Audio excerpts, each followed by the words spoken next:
कक्षा 9 प्रश्नावली 7.1 प्रश्न संख्या 1 है। चतुर्भुज ABCD में जो कि आकृति में आपको दिखाई दे रहा है AC और AD बराबर हैं।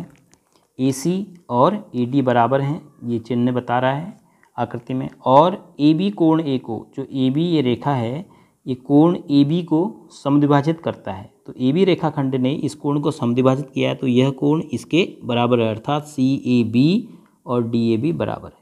तो दर्शाइए कि त्रिभुज ABC जो है त्रिभुज ABD के सर्वांगसम होगा। और उसके बाद पूछा है कि BC और BD के बारे में आप क्या कह सकते हैं। तो सर्वप्रथम आपको सर्वांग समता की सभी 4 की 4 कसौटियाँ ध्यान में होनी चाहिए और उन कसौटियों पर आपको कौन कौन सी जानकारियाँ मिल रही हैं और प्राप्त जानकारियाँ किस कसौटी पर फिट हो रही हैं, वो आपको सोचना होगा।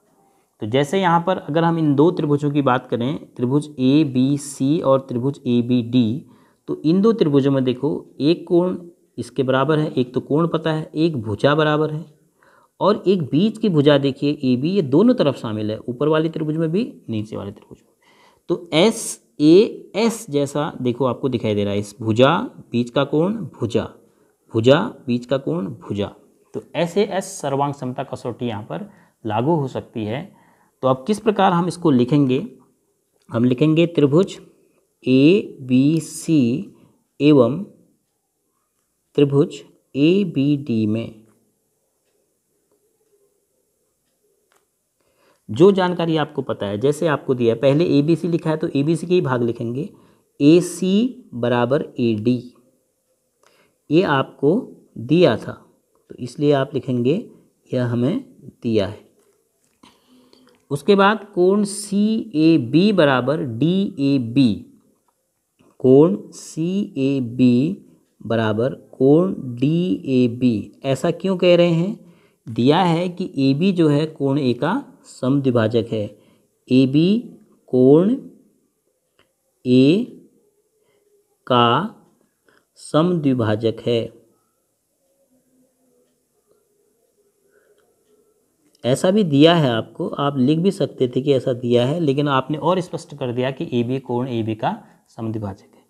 और AB बराबर AB दोनों में, या AB बराबर BA भी लिख सकते हैं आप, AB भी लिख सकते हैं, ये दोनों में है, इसलिए इसको हम कहेंगे यह भुजा उभयनिष्ठ है, जो दोनों में शामिल है। तो SAS देखो, SAS सर्वांग समता में ये आपकी जानकारी फिट बैठ रही हैं, तो आप लिखेंगे इसीलिए SAS सर्वांग समता कसौटी से, सर्वांग समता कसौटी से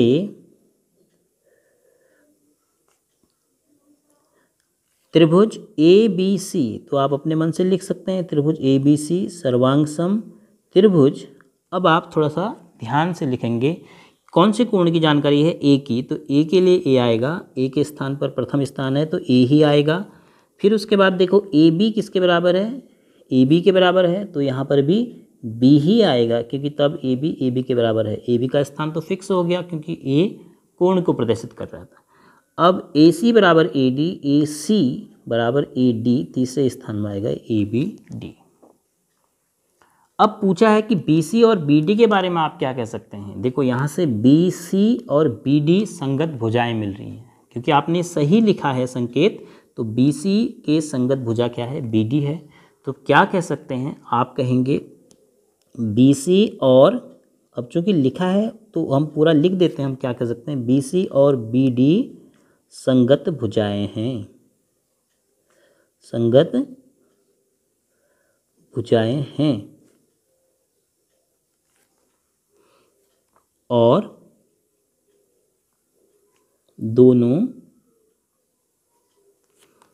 बराबर होंगी, दोनों बराबर होंगी, क्योंकि corresponding parts of congruent triangles are equal. Congruent triangle के करॉस्पोंडिंग भाग बराबर होते हैं। तो BC बराबर BD, ये आपने स्पष्ट कर दिया। ब्रैकेट में वैसे लिखने की जरूरत नहीं है, फिर भी लिखना चाहें तो कैसे, corresponding parts of congruent triangles are equal. इसलिए BC और BD के बारे में हम कह सकते हैं कि ये दोनों आपस में बराबर होंगे।